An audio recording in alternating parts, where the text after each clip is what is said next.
Hello guys, welcome to another video. This one is paper 2-2 of February-March 2020 of the IGCSE paper 2.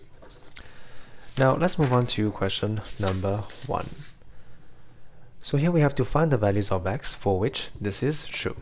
So let's do that one by one. So first we have to expand the left hand side. Here we have 2x squared minus 2x plus x minus 1. That will be 2x squared minus x minus 1. Now next step is to send everything over here to one side. So you will have 12x squared minus 2x squared minus 20x plus x plus 5 plus 1 is less than 0. Now we have to simplify. So this will become 10x squared. This will become minus 19x plus 6 is less than 0. Now to solve this, we have to find the critical values, right? So critical values of this equation, we just have to equate that equation, same equation, to 0 to find the critical values. So we have to factorize. So what is 10? 10 is 5x times 2. And 6 is 3 times 2. So 3 times 2. Now to get minus 19, we have to have minus 15 minus 4. And double check, so minus times minus give you plus, so that is good. Now x has to be 2 over 5, and x has to be 3 over 2. Okay. So basically, we have to look at our graph now. Because this coefficient here is positive, your graph will have a shape which is a minimum curve. The first point here will be 2 over 5, and the point here will be 3 over 2. And this is your line of 0. Now we're trying to find for the values which is less than 0, so which is below the line. As you can see, it will be this part, right? So for this part to be true, the values of x has to be between 2 over 5 and 3 over 2. Okay, and that is your answer for part 1. Now let's move on to part 2. So we have variables x and y such that when log of y is plotted against this one, so we have log of y against x cubed, a straight line is obtained passing through the points of this and this. Find y as a function of x. So pretty easy. So basically, let's say for example, you guys know this, that when y is against x, our line looks like y is equal to mx plus c, where m is your gradient and c is your y-intercept. That is for when y is against x. So now, same thing, same steps. When log y is against this, so our equation will look like log y is equal to mx cubed plus c, where m is the gradient and c is the y-intercept. So first let's find the gradient. As we know, we have 2 points. We have to do y2 minus y1, that will be 2. x2 minus this, that should be 4, so that will be half. So next thing, we have to find the value of c. So for now, we have log y is equal to m is half x cubed plus c. Now to find the value of c, we have to use one point. Let's use this point. This will be x cubed, and this will be log y. Replace back in the equation. Let's find the value of c.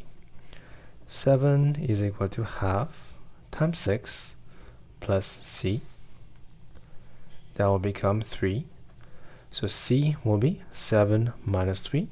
That should be 4. So you will have log y is equal to half x power 3 plus 4. So now this is not our answer yet, because we have to find a function of y as a function of x. So we have to express y in terms of x. So what is log? As you guys must know by now, log is simply log to the base of 10. So that will become y is equal to 10 power half x this plus 4. And that will be your answer for your question. You can of course simplify this if you want to, but that is enough. Now let's move on to question number 3. Find the exact solution of this equation. So let's observe how can we solve this equation. So if you observe this one, what is this? This is 3x plus 1. It is equal to 3x times 3 power 1, which is 3 times 3x. Now let's replace this back in here. You will have 3x power 2 minus 3 times 3x minus 4 equal to 0. Now the next step we can do here is we can let u equal to 3 power x. So you will have u square minus 3u minus 4 equal to 0. Now we have to solve this quadratic equation. That will be u times u. 4 is 4 times 1. To get minus 3, we have to have minus 4 plus 1. So u can be minus 1 or u can be 4. But now we are not trying to look for the value of u. We have to find the value of x. Replace.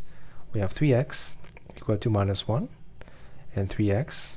So 3 power x equal to 4. Now to find the value of x, we have to take ln on both sides. That will be this and this and this and this. Now ln cannot be negative, so this value will be invalid. Now for this one, as you can see, we can take the x, bring it here. X will be ln 4 divided by the ln 3.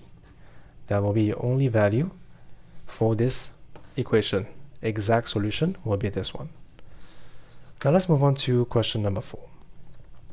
The position vectors of 3 points A, B, and C are given to you by this. So let's write this down.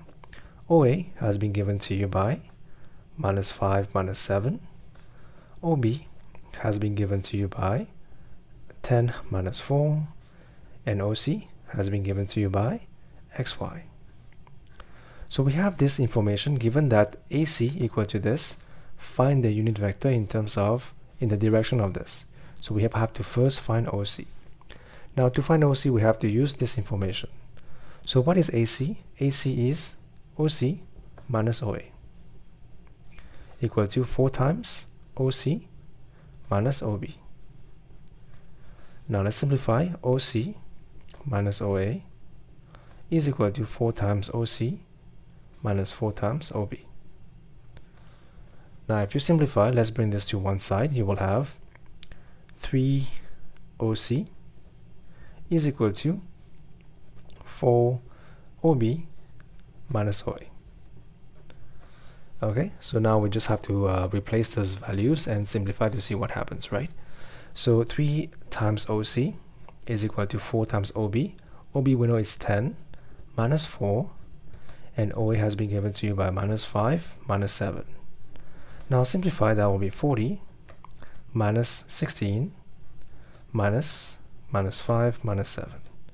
That will be 45. That will be minus 9. So OC has to equal to, divide by 3, that should be 15 over minus 3. But the question is asking you for a unit vector in this direction. So pretty easy. So unit vector has to be OC divided by its magnitude. OC is 15 minus 3 divided by root of 15 square plus 3 square. That should be 234. And that is your answer for question number 4. Now let's move on to question number 5. On the axis below, sketch the graph of y equal to 5x minus 7, showing the coordinates of the points where the graph meets the axis. Axis mean the x and the y-axis. So always I like to do this step by step. For example, I like to assume that y is simply equal to 5x minus 7 without the modulus for now, to begin with. Okay, so when x equal to 0, that is for your y-axis, y is equal to minus 7. Now for y equal to 0, your x is equal to 7 divided by 5. That will be 1.4. Okay, so here we have the 2 points where it meets the axis. So let's make a scale that we can use. So here we have, so it doesn't need to be exact because it is only a sketch diagram, so you can just somewhat make a scale. It doesn't need to be very accurate, and that is okay as well. Okay, so from here, for the first point we have 1.4, this is 1.4 should be about here. That's why 1.4 where it meets your x-axis. For this one is y is equal to 7, minus 7, sorry. So let's use this as 2, 4, 6, 7 will be right here. That will be minus 7. So now the first thing I will draw is this line, which is not the answer. So this is the line that I will draw. Okay, that will be the first line. Okay, so of course you will use a pencil, so you can always erase which is not correct. So now after drawing this, what happens is we have to know that modulus mean everything that is below will be going up. So this one will have to be the point. This was minus 7, so it has to be 7. So 2, 3, 6, 7. So your answer will be everything needs to be above the y-axis. Good. So your answer has to be the red line. Okay. This one you will just erase with your pencil, with your eraser, because you will be using a pencil for your graphs, right? Now this will be your answer. Now don't forget to label y is equal to root of 5x, modulus of this one, sorry. That will be for part A. Now for part B, we have to solve this equation.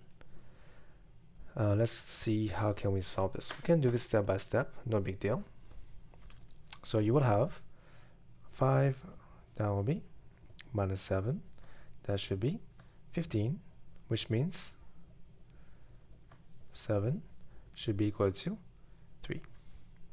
Now you can solve this by using your graph, or you can just solve this directly as well. So how to solve this? So you can have two possible values because of the modulus sign. One answer is 5x minus 7 is equal to plus 3, or it can be 5x minus 7 is equal to minus 3. Now solve. 5x will be equal to 10, x will be 2, 5x will be equal to 4, x will be 0.8. So for the two possible answers, we will have x equal to 0.8 and 2. Now if you would check to your graph, you would see that if you were to draw a horizontal line, so you don't need to do that, you will see that you will have this is the line y equal to 3. You will have two possible answers as expected. Okay, so this is not needed. You just need to solve and you will have two answers, and that is your question number 5. Now let's move on to question number 6. A circle has a radius of 6. That is your radius r, right? A sector of this circle has a perimeter of this. Find the area of this sector. Now for example, we have to so I always advise to use a diagram for this kind of question. So let's say we have a center here, we have the sector which looks like this. Okay, let's see, somewhere like this. Okay, now with the radius is 6, the angle we don't know, but we know that the perimeter is this, so let's call this one x. So the perimeter, how do you find that? You will see we have to add 6 plus x plus 6, right? And this is supposed to give you 2 times 6, 5 pi is equal to 12 plus x. X is your arc length. As you guys know by now, arc length is equal to r, the radius, times the angle, which is 6 times this. Okay, So now we can find the value of this by comparing, by solving this for this value. So if you expand, you will have 12 plus 10 pi is equal to 12 plus 6 theta. Now 12 will cancel out, which means 6 is equal to 10 this. So this will be this divided by 6, which will be 5 divided by 3 radians. That is the angle right here. Now next, the question will be find the area of the sector. So pretty easy. If you have the angle, you can just use your formula, which is area of sector has to equal to half r square theta. Theta is just the angle that we have just found. So half is half times 6 square times 5 pi over 3. So half times 36 times 5 pi over 3. That should be about 94.2 centimeters square, or you can give the exact value. So half times 36 divided by 3 times 5.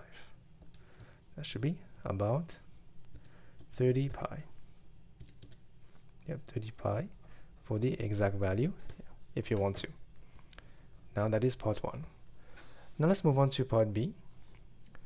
So the diagram shows a sector AOB of a circle with center O and radius 7. This is also 7. I think in the question this will be your shaded area, right? So how would you find this? So we'll see. So we have to find the perimeter of that area. So as you can see, we have to find this one. Let's call this one X, and we have to find this one. Let's call this one Y. We have to find these two. Now for the first one, X is pretty easy. It is arc length. As you guys know already, that should be just simply equal to radius times the angle. 7 times pi by 4. That is 7 pi over 4 centimeters for the arc length. Now for the value of Y, how would you find that? As you can see, we have a triangle OAB with this angle in between. We have these two sides. We can use our cosine rule. So cosine of pi by 4 is equal to 7 square plus 7 square minus AB square divided by 2 times 7 times 7. So now we have to make AB the subject of formula. So you will have, so you have to send this over here. That will be 2 times 7 times 7. That will be 98. Because this is equal to 98 minus AB square. So AB square is equal to what? 98 minus 98 cos of, that should be in terms of radiant, pi over 4. Okay, that will be 28.7. So AB has to be root of that. That will be 5.35756. So finally, the perimeter, so P is equal to this plus this. So plus 7 pi over 4. That will be 10.9, correct to 3SF. So it doesn't ask for any exact values, so that is okay for your perimeter. And that is your question number 6. Now let's move on to question number 7. So find the coordinates of the points of intersection between this and this. So let's see, how can we do that? So here we have y, and here we have y. We can just replace this y in this one. You have x squared equal to 5y, y is equal to this one. X squared minus 2x plus 1 minus 1. Right, now we have to simplify. That will become x squared, 5x squared minus 10x plus 5 minus 1. Now simplify again, send everything to one side. You will have 4x squared minus 10x, that should be plus 4, is equal to 0. Now divide by 2 everywhere. You will have 2x squared minus 5x plus 2 is equal to 0. Now simplify. So factorize. We have 2x times x. 2 is 2 times 1. Now for you to get minus 5, we have to have minus 4 minus 1 to get minus 5. And check, minus times minus, it is plus. That is good. Now x will be half, x will be 2. So we have two values of x, as you can see. And for each of those two values, we have to find the corresponding value of y. So let's do that. So y will be, so equation is y is equal to x squared minus 2x plus 1. Now when x equal to half, y will be half squared minus 2 times half plus 1. So half squared minus 2 times half plus 1. That should be 1/4, 1/4. Now for this one, should be 2 squared minus 2 times 2 plus 1.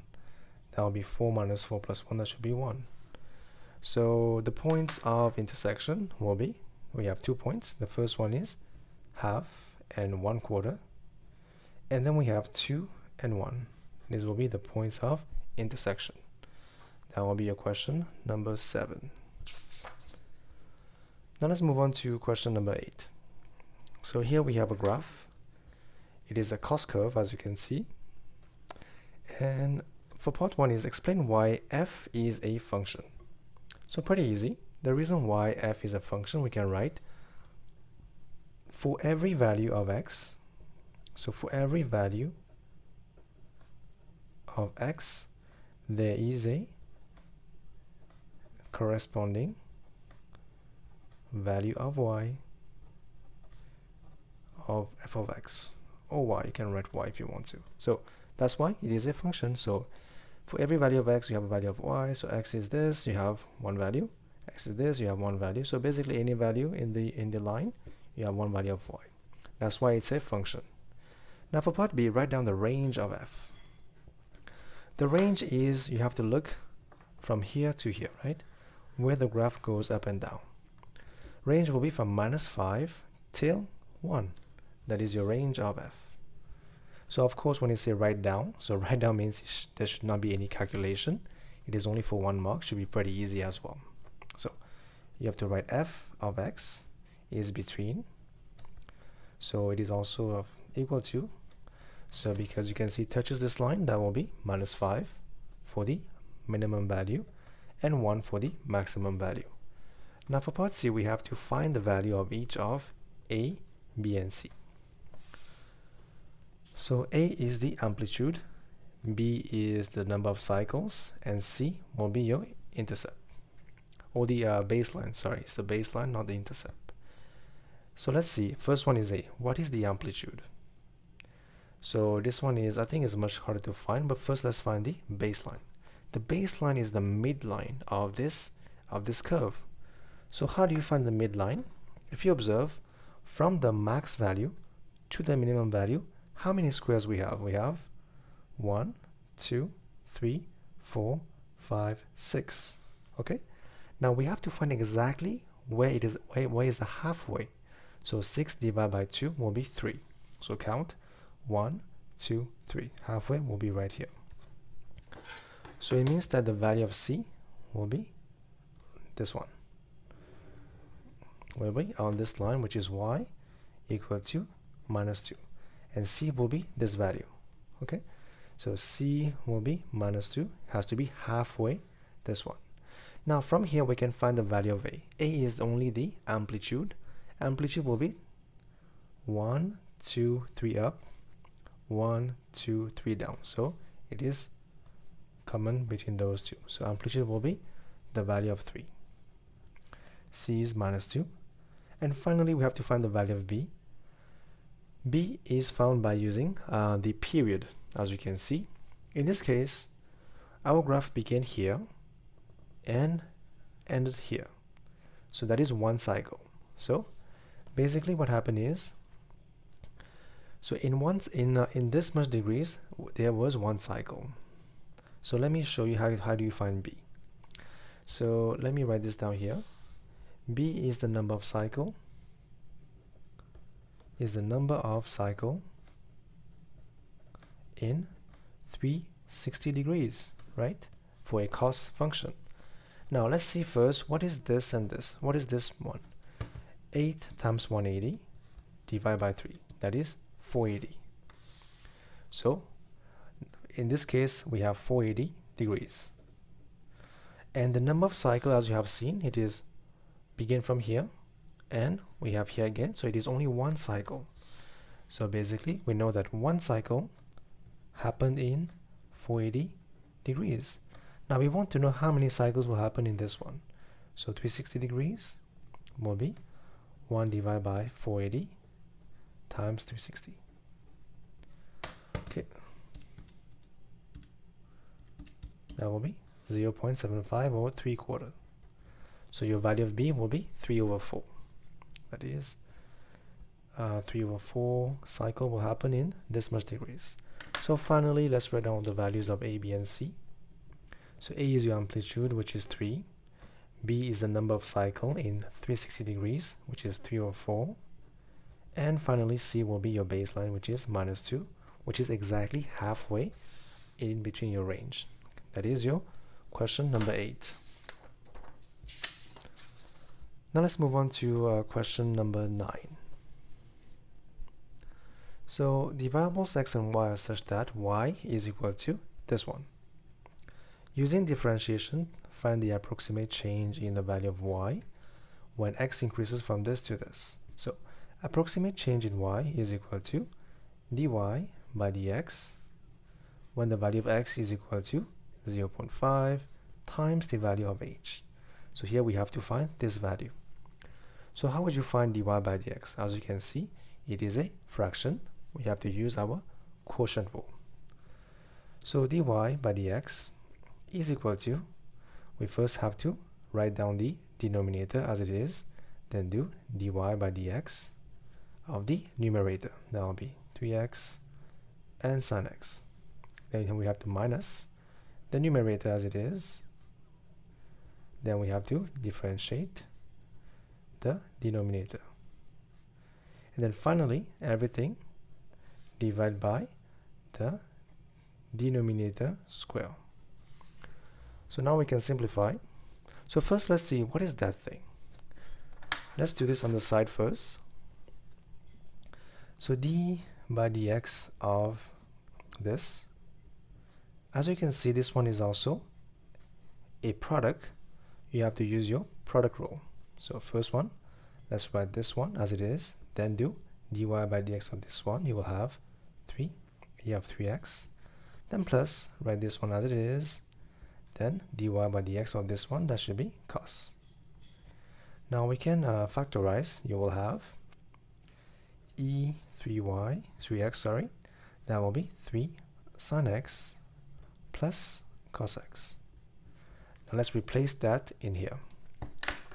Okay, so equal to x squared multiplied by 3x times 3 sine x plus cos x.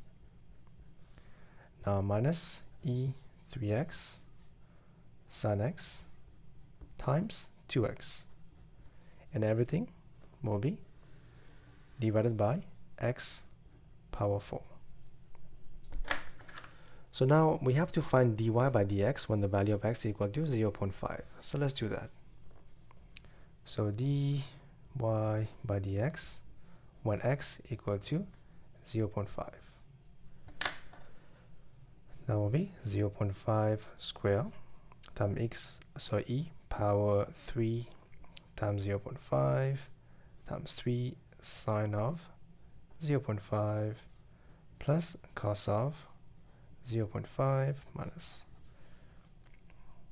So that will be 1.5 sine of 0.5 times 1 divided by 0.5 power 4. Okay, so let's do step by step because it seems kind of a complicated calculation. So let's do this one first. So let's begin here or here. So exponential of 3 times 1, so 0.5. that will be this, and multiply by 0.5 square, and then multiply by this one, cos, so 3 sine of 0.5 plus cos of 0.5. That will be 2.59474 for this first part. Now minus this one, exponential power of 1.5 times sine of 0.5. That will be 2.148636196 divided by 0.5 power 4. That will be 0.0625. So now we can simply do this calculation. So 2.59474 minus 2.148636196 divided by 0.0625. That will be 7.1376. Now we have to write this one back to the main equation. So the change in y, approximate change in y, will be equal to 7.14, correct to 3SF times h. That will be your answer for question number 9. Now let's move on to question number 10, part A. So we have g of x equal to this one. So first is we'll have to find an expression for this. Step 1 is to let y equal to your g of x, which is 3 plus 1 over x. Now to eliminate the denominator, we have to multiply by x everywhere. You will have xy equal to 3x plus 1. Now we have to send all the x to one side. You will have xy minus 3x equal to 1. Factorize x, you will have y minus 3 equal to 1. So x is equal to 1 over y minus 3. So g inverse, it is in terms of x, so we have to change that to 1 over x minus 3. That is your answer for part 1. Now for part 2 is write down the range of g inverse. So write down means you don't need to do any calculation. It is only for 1 mark. So for this you have to know that range of g inverse, it is equal to domain of g. And domain of g has been given to you by this x. So the range, we have to write g inverse has to be the same domain. Okay. Now for part 2, for part 3 actually, find the domain of g inverse. So same concept.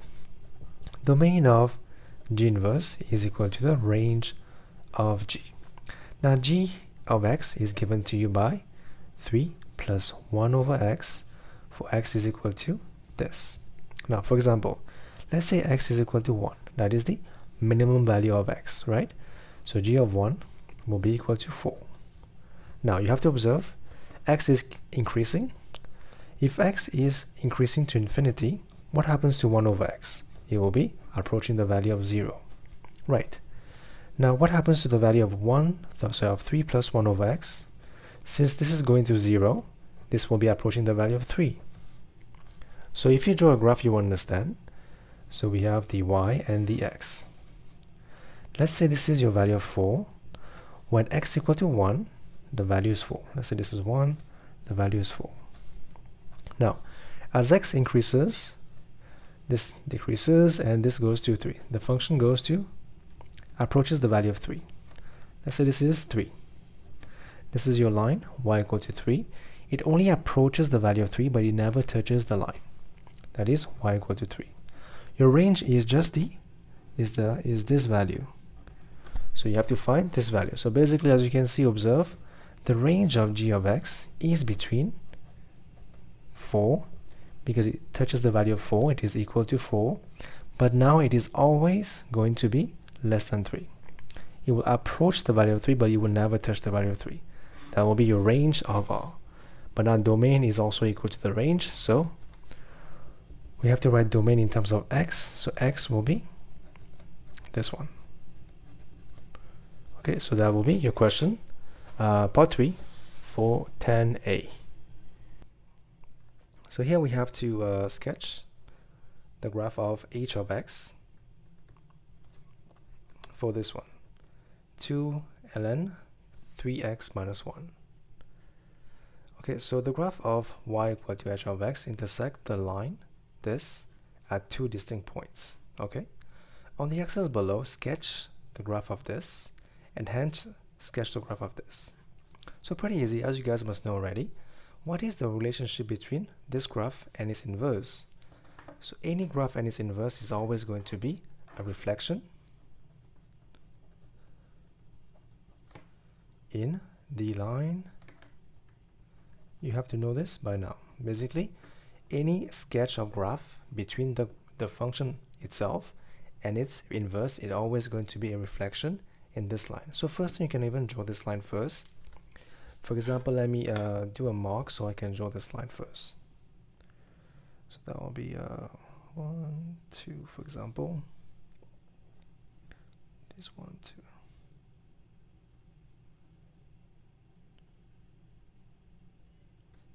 Should be about here.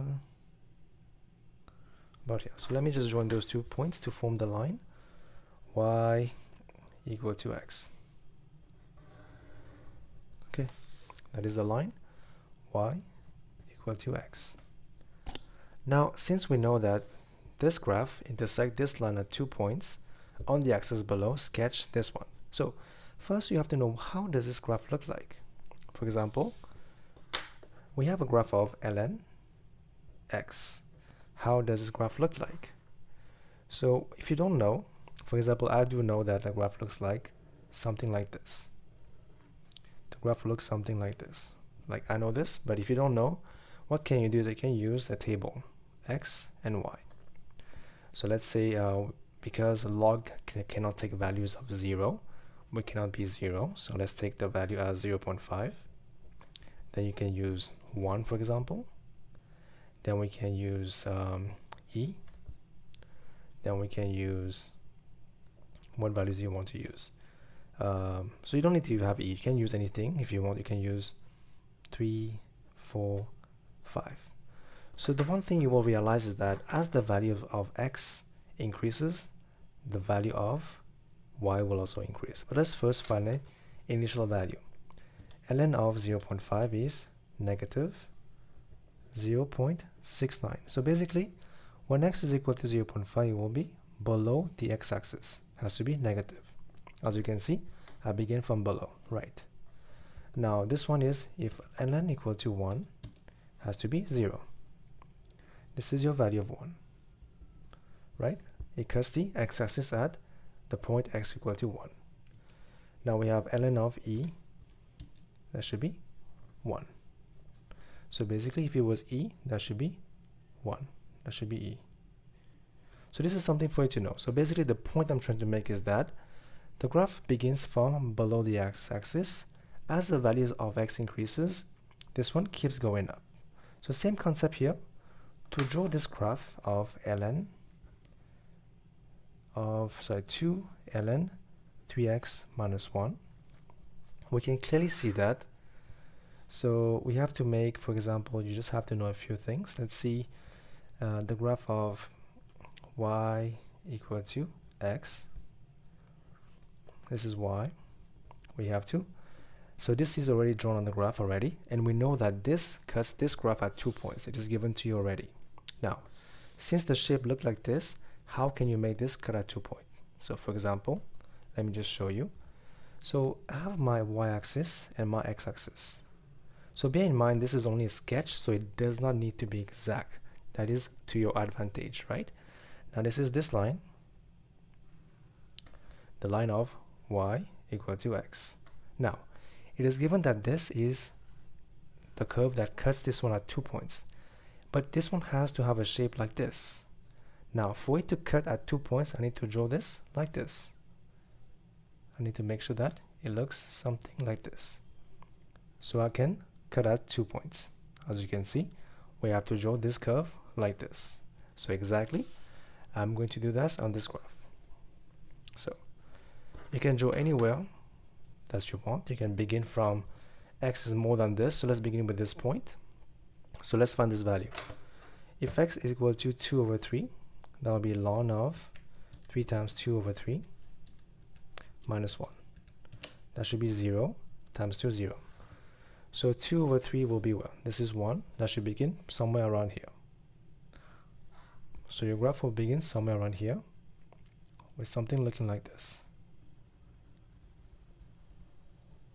Okay, as you can see here, we have 2 points that has been cut. So let's label this as your h of x. Now, for you to draw the h inverse of x, it's pretty easy. It just has to be a reflection in this line, because that is the relationship between the graph and its inverse. So we just have to kind of sketch it. So make sure that you kind of sketch this properly. Doesn't need to be exact, but kind of, right? That should be like this, and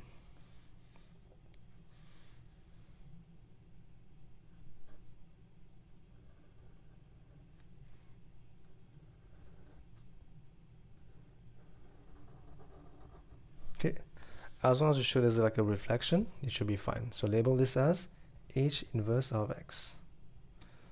Okay, so that will be your part B. Make sure that you draw this pretty smoothly to show this reflection, and make sure that this point will be on the line exactly, okay, for your marks. That will be your question number 10. Now let's move on to question number 11. So here we have a container in a cylinder. It is a circular cylinder. As you can see, this is circle and this is circle, and the height is h. It is open at one end, so it is open on top and with a base radius of r and the height of h. The volume of the container is this, so that is something good to know. Volume is given to you as 1000. Given that r and h can vary, and that the total surface area of the container has a minimum value, find this value. So we have to find the minimum value of the surface area, outer surface area of the container. So basically we know that one side is closed and the other side is open.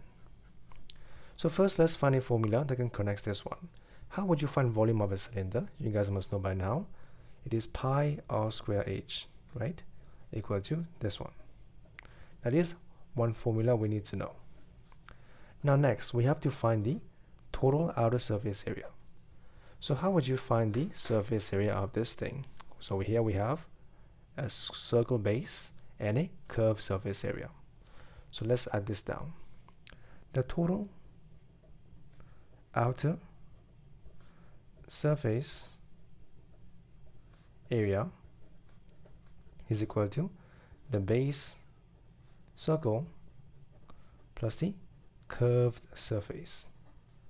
So the base of a circle is pretty simple. It is only an area of a circle. So let's write this down. Area of a circle is pi r square, right? And the curved surface is formula. It is 2 pi r h. Okay, so that will be your formula for that. So now let's see what we need to find. It says given that r and h can vary, so we have two variables here, r and h. Okay, this is r as well. We have to find the minimum value of the surface area. So we cannot differentiate because we have two variables in the same equation. So we have to make it become one variable, for example. So let's change that. Let's make h the subject of formula. So h will be 1000 divided by pi r square. So replace that here. You will have a is equal to pi r square plus 2 pi r h will be 1000 divided by pi r square. So this will cancel out, and this will cancel out. So you will have a is equal to pi r square plus 2000 divided by r. That will be your area. Now as you can see, we have only one changing variable, so we can find the minimum value now. So basically we have to find dA by dr first. That will become 2 pi r minus 2000 over r square. So I hope you guys understand this, because we can rewrite this as a is equal to pi r square plus 2000 r minus 1. So this is pretty simple, and this we have to multiply by the power, then minus 1 divided by the, so bring this down, right? So at the minimum value, dA by dr has to equal to 0. So let's find that value of r, right? So we have to simplify. We have to send this to one side. You will have 2 pi r is equal to 2000 over r square. So 2 cancel out, you have 1, and that will become r cubed is equal to 1000 divided by pi. So r has to equal to root of 1000 divided by pi. Now since we have only one value of r, it means that at this value of r, it will be your minimum value. So find this value, replace this value of r in your equation right here. So if a will be pi, r square will be, so let's find the value of r, because that will be much easier for us. So 1000 divided by pi, and then we have to find cube root of that. So cube root, that should be 6.8278. So that will be 6.8278 square plus 2000 divided by 6.8278. So let's do this. So we have pi answer square plus 2000 divided by answer. That should be 439.377. But now of course you want to write your answer correct to 3SF. That will just be 439 centimeter square for the minimum value of that area. That will be your question number 11. Now let's move on to question number 12. A particle P moves in a straight line such that t seconds after passing a point O, its acceleration A is given to you by this equation. So basically A is equal to minus 6. That's what we know. Now, when t equal to 0, V is equal to 18. So question first one is, find the time at which P comes to rest. We know that at rest, V is equal to 0, so let's find V. How do you find V from A? So V is equal to integration of A with respect to time. That will be minus 6 by dt. That should be minus 60 plus C. But we have to find the value of C. To find the value of C, we have to use this value. So we have V is equal to minus 60 plus C. Now we know t is equal to 0 and V is equal to 18. So you have 18 is equal to minus 6 times 0 plus C. So C is equal to 18. So from that, you can see your equation of V is now equal to minus 60 plus 18. But now it is not over yet, because our question is to find the value of t when it is at rest. So write down, at rest we know what? We know that V has to be 0. So we have 0 is equal to minus 60 plus 18. So t will be 18 divided by 6. That should be 3. That is your answer for part 1. Now for part B, find the distance traveled by P in the third second. Now it is important to know that what does it mean to be third second, right? Because it can be confusing. So third second means the time between the second and the third second. So that will be defined as the third second. Second. So for example, another example, what does it mean to be the 10th second? It is a time between 9 to 10. That will be your 10th second. Okay, good. Now you understand this, we have to find the distance traveled. So to find the distance traveled, we have to have our function, which is x, right, for the distance. X will be obtained by integrating the value of v by dt, which is integration of v has been given to you by minus 60 plus 18 by dt. That'll be minus 60 squared divided by 2 plus 18t plus c. Now from this you'll have x equal to minus 3 t squared plus 18t plus c. Now when the value of to find this value of c, we know that it is always true when t is equal to 0, the value of x has to be 0. So from this you obtain c is also equal to 0. So finally your equation x is equal to 18t minus 3t squared. So to find the distance traveled for the third second, we have to find the distance traveled at each time. So x at t equal to 2, that is equal to 18 times 2 minus 3 times 4, that should be 36 minus 12. So that should be 24. And x when t is equal to 3, 18 times 3 minus 3 times 3 squared. 18 times 3 minus 3 times 9, that should be 27. So distance traveled will be the difference, so 27 minus 24, that should be 3. So your answer will be 3 meters traveled between the third second. Then that will be your question number 12. Now let's move on to question number 13.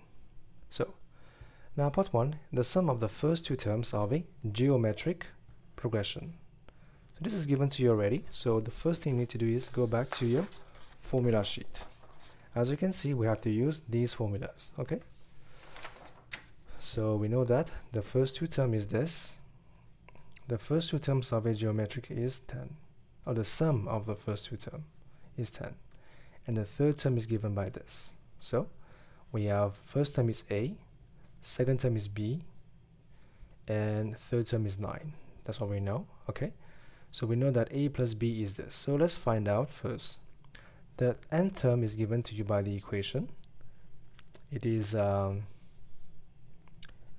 plus n.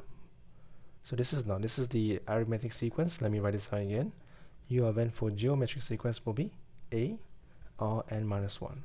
So first term is when n equal to 1. So u of 1 will be a or 0, that will be a. Now when second term, this is this, so u of 2, that will be a, 2 minus 1, that should be ar. So basically, first term is a, second term should be ar, and third term is 9. So we know from this is, the first two terms, the sum is a plus ar has to give you 10. Okay, so basically if you factorize, you have 1 plus r is equal to 10. That is one equation that we can form. And now we have the third term is given by this. Third term is n equal to 3. So u of 3 will be a times r power 2. So now we have a r power 2 equal to 9. So here we have two equations we can solve. So we can first make a become the subject of formula. So a will be 10 divided by 1 plus r. Now replace these back in the equation. You will have a is this 1 plus r times r squared equal to 9. So you can cross multiply. You will have 10 r squared equal to 9 plus 9r. Then you will have 10 r squared minus 9r minus 9 equal to 0. Now we have to factorize to find the value of r's, right? So factorize. So let's see, 10 is 5r times 2r, and 9 is 3 times 3. So how can we make this become minus 9? If you observe, we have to have minus 15 plus 6 to become minus 9. And plus times minus, it is minus, so that is good. So r can be minus 3 over 5, or r can be 3 over 2. As you can see, the possible values of r is this or this. Now let's find the corresponding value of a. So a can be, so let's solve this. A can be, put this back in your equation, 10 divided by 1 minus 3 over 5. That should be 25 for this value of r, and this one,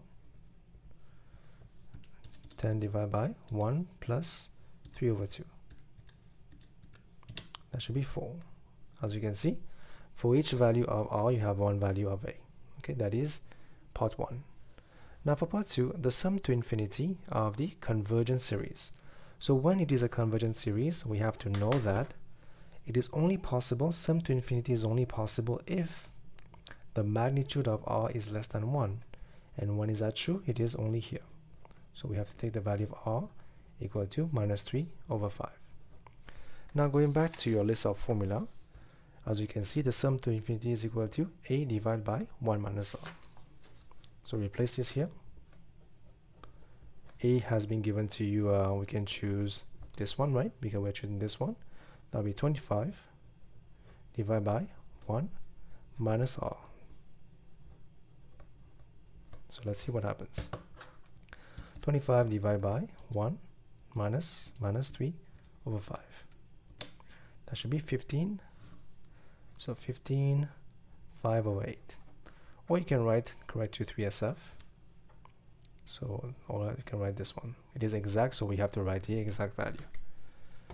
Okay, that will be part 2 of the question. So now moving on to part B, we have in an arithmetic progression. So this has been given to you already, so you should know what formula you need to use, right? Going back to your sheet, you will have these two for arithmetic progressions. So let's write this down. The nth term is given to you by a plus n minus 1 times d, and the sum of the first n term is given to you by half n 2a plus n minus 1 times d. These two are the formulas we have to know, or it is given to us for an arithmetic progression. Now for part 1, it says the first term is equal to minus 10, which is a is equal to minus 10.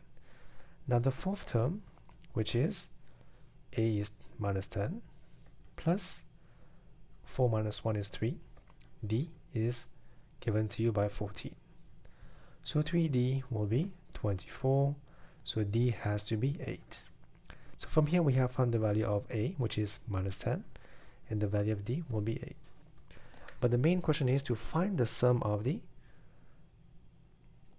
terms from 100 to 200, the sum of the 100 term to the 200 terms of the progression. Now to find this sum, you have to understand this is the sum of the first n terms. For example, if I write this, it is a sum of term number 1 plus term number 2 until term number 200. Now if I write term, for example, 100, sum of 1 plus 2 plus until 100. But we are interested in the sum from 100 to 200. So we have to use these two, or not these two exactly, but the same concept. So you have to find the sum of first 200 minus the sum of the first 99. The reason is because if you write this, if you minus this, you also minus the term in this one, but we need this in your sum. So that's why we have to minus until that. So we can have, it can begin from term of 100 plus 2 term of 200. That's why we need to minus sum of 99. Now one by one, let's use our formula. So sum of 200 is half times n, which is 200, times 2 times a, that will be minus 10, plus n minus 1 will be 199, times d will be 8. Now let's see what that gives you. Half times 200 times minus 20 plus 199 times 8. That should be 157,200. Now we have to find this one. Sum of 99, that should be half of 99. That will be minus 20 plus 98 times 8. Half of 99 times minus 20 plus 98 times 8. That should be 37818. So your answer will be this equation, which is 157,200 minus 3781. That should be exactly 119382. And that will be your answer for this last question. So I hope that was somewhat helpful, and as always, thank you for watching. I will see you soon.